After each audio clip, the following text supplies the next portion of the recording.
Buenas noches, para decirlo mejor.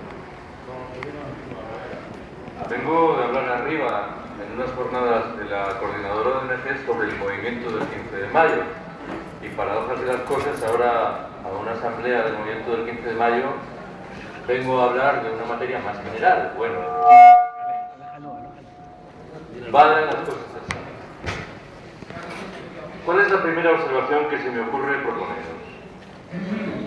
Yo no sé si tiene mucho sentido reflexionar sobre el presente más inmediato, ese presente marcado por la crisis financiera, pero probablemente no está de más formular alguna idea al respecto.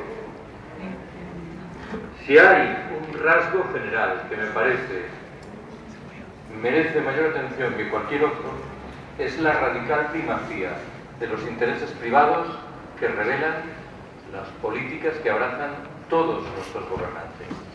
Una primacía que en las últimas semanas nos ha dado varias noticias interesantes. Menciono una primera. En el mes de agosto, un buen día, el diario El País acogía en su portada una noticia que señalaba que varios gobiernos de Estados miembros de la Unión Europea habían decidido introducir una medida en virtud de la cual se prohibían determinado tipo de transacciones de cortísimo plazo que guardaban una evidente relación con la lógica de la especulación. Y El País agregaba que esa prohibición de esas transacciones lo era para proteger a la banca. Ojo con la observación. Creo que la noticia tenía dos riquezas. En virtud de la primera, descubríamos que nuestros gobernantes podían establecer medidas que prohibían determinado tipo de prácticas económicas. Algo que nos obligaba a preguntar por qué no habían actuado de la misma manera en el pasado, por qué habían tolerado lo intolerable. La segunda riqueza de la noticia era el hecho de que habían puesto en marcha esa prohibición para proteger a los bancos, como si los bancos nada tuvieran que ver con la especulación que se pretendía restringir de la mano de esa medida. Creo que ese titular del País daba cuenta de manera simbólica de buena parte de las miserias que tenemos entre manos. Menciono un segundo hecho, mucho más conocido. El cambio constitucional verificado por vía rápida, con nocturnidad y alevosía, que obedecía a un evidente propósito: señalar que en adelante las deudas que las administraciones públicas han contraído con entidades financieras serán en su pago absolutamente prioritarias. ¿Qué significa esto? Que si pagar esas deudas implica reducir a la nada el gasto público en sanidad y en educación, eso irá a misa. El descaro de nuestros gobernantes en este terreno me parece que supera ya la imaginación más claudicante. Al parecer, nuestros gobernantes han conseguido que no nos preguntemos quién paga impuestos en un país como este. Que no hagamos ninguna pregunta relativa al fraude fiscal que está a la orden del día. Que no recordemos que España mantiene la legislación más laxa en lo que respecta a paraísos fiscales. Pero más allá de todo lo anterior, han conseguido que no nos preguntemos en qué gastan esos dineros ingentes que recaudan. Resulta que al parecer no hay ninguna intención de reducir el gasto militar, cuando la lógica más elemental sugeriría que es una de las salidas para muchos de los problemas que declaran tener. Tampoco parece haber ninguna intención de reducir las inversiones faraónicas que se destinan a alimentar infraestructuras de transporte que el tiempo evidenciará que son inútiles. He formulado muchas veces la misma pregunta. Cuando el presidente Rodríguez Zapatero se manifiesta muy orgulloso por la construcción de una nueva autovía, haría bien en preguntarse quién va a poder utilizar esa maravillosa autovía de nueva creación dentro de 7 u 8 años, cuando el litro de gasolina cueste 4, 6 u 8 euros. Estas son las preguntas que nuestros gobernantes prefieren no hacerse. Menciono una tercera noticia en el mismo plano. Esta estimulante figura intelectual que es el ministro de Fomento parece dispuesto a reducir todo lo reducible en todos los ámbitos, menos en lo que respecta a la alta velocidad ferroviaria, que al parecer es la mayor prioridad que nos acosa. este curioso presidente que teníais aquí en Cantabria, el señor Revilla, cuando se iniciaron los recortes exigidos por la Unión Europea, dijo literalmente que estaba dispuesto a asumir reducciones presupuestarias en todo, menos en los presupuestos de construcción de la línea de alta velocidad. Una línea de alta velocidad que, de culminarse, va a ser utilizada en exclusiva por los integrantes de las clases populares, que son los que pueden pagar los viajes, las tarifas correspondientes. Lo he dicho muchas veces, estamos trazando un sistema de transporte ferroviario público sobre la base de los intereses singularísimos de una minoría escueta de la población, los ejecutivos de las grandes empresas, mientras las posibilidades de transporte al alcance de todos los demás se deterioran objetivamente. En esas palabras que dirigí en la Puerta del Sol de Madrid el 15 de mayo, me permití afrontar una comparación estadística que yo creo que es interesante. Solemos perdernos en las grandes cifras que se nos imponen y cuyo significado no acertemos a equilibrar. Hace un año y medio la Unión Europea exigió del gobierno español que redujese en 15.000 millones de euros el gasto público. Nadie sabe a ciencia cierta qué son 15.000 millones de euros. Es una cifra cuyo significado se nos escapa. Pues bien, os propongo una rapidísima comparación.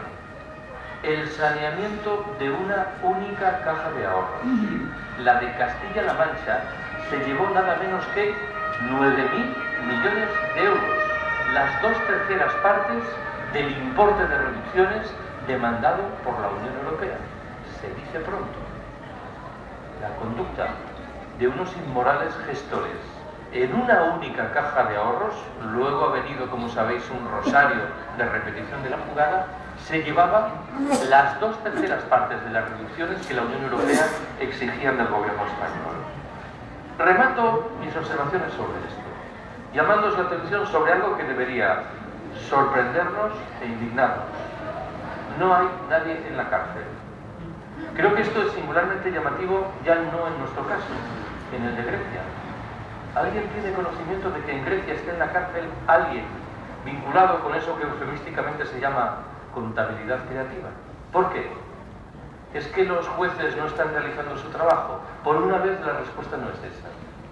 Estamos ante una de las consecuencias de una regla del juego fundamental que lo ha marcado casi todo al calor de la globalización capitalista, lo que hemos dado a llamar desregulación. Una apuesta encaminada a hacer desaparecer las normas legales que en el pasado establecieron algunas limitaciones para los intereses de los capitales. Claro, si desaparecen las normas legales reguladoras, desaparece el propio cimiento del delito. Para que haya un delito, es preciso que antes exista una norma que es objeto de violencia.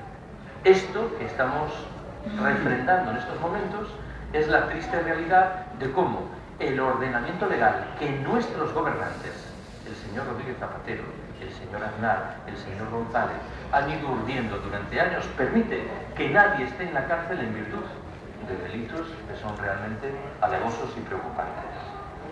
Segunda observación que quiero haceros. Muchas veces he señalado que hace 3 o 4 años se publicó en Francia un libro en cuyo propio título el autor subrayaba las semejanzas existentes entre la crisis de 1929 y la de hoy. A buen seguro que cuando este ensayista francés llamaba la atención sobre eso, en modo alguno deseaba transmitirnos un mensaje tranquilizador. No olvidéis que la crisis de 1929 estuvo en el origen del asentamiento de los fascismos en el decenio siguiente, estuvo en el origen, si así lo queremos, de la propia Segunda Guerra Mundial. Yo tengo, sin embargo, la impresión de que este ensayista francés se quedaba un poco corto. ¿Por qué? Porque en 1929, un problema que hoy, por fuerza, tiene que parecernos central, o no existía o tenía un relieve menor. Me refiero a los límites medioambientales y de recursos del planeta. Lo digo de otra manera. Nos hemos acostumbrado a utilizar la palabra crisis en singular para identificar la modulación financiera del fenómeno. Y estamos olvidando día tras día que en la trastienda hay otras crisis en plural que son probablemente más relevantes, tanto más cuanto que no les prestamos atención. ¿En qué estoy pensando? En el cambio climático, que es algo que está ya ahí y que no tiene ninguna consecuencia saludable. En el encarecimiento inevitable de los precios de la mayoría de las materias primas energéticas que empleamos. En la situación de postración que padecen muchas mujeres en el norte como en el sur. En los problemas demográficos que atenazan de manera muy dura a determinadas regiones del planeta. O, en fin, en la prosecución del expolio de la riqueza humana y material de los países pobres. Cualquiera de estas crisis por separado es suficientemente inquietante. La combinación de todas ellas, a mi entender, es literalmente explosiva. ¿Cuál es el escenario de fondo de este debate? Cuando tengo que responder a esta pregunta, llamo la atención sobre lo que entiendo que es la condición presente del capitalismo. El capitalismo es un sistema que históricamente ha demostrado una formidable capacidad de adaptación a los retos más dispares. La gran disputa hoy es la relativa a si no está perdiendo dramáticamente los mecanismos de freno que en el pasado le permitieron salvar la cara. Si llevado de un impulso al parecer incontenible y encaminado a acumular espectacularmente beneficios en un periodo de tiempo muy breve, no está cavando su propia tumba, con el agregado claro de que en la tumba estamos nosotros y puede desmoronarse sobre nosotros. Lo digo de otra manera más. El capitalismo es un sistema históricamente injusto, explotador, excluyente, jerarquizador, pero ha sido de siempre un sistema eficiente. Permitía garantizar que la mayoría de los empresarios obtenían los beneficios que esperaban alcanzar. Esto hoy tampoco es evidente.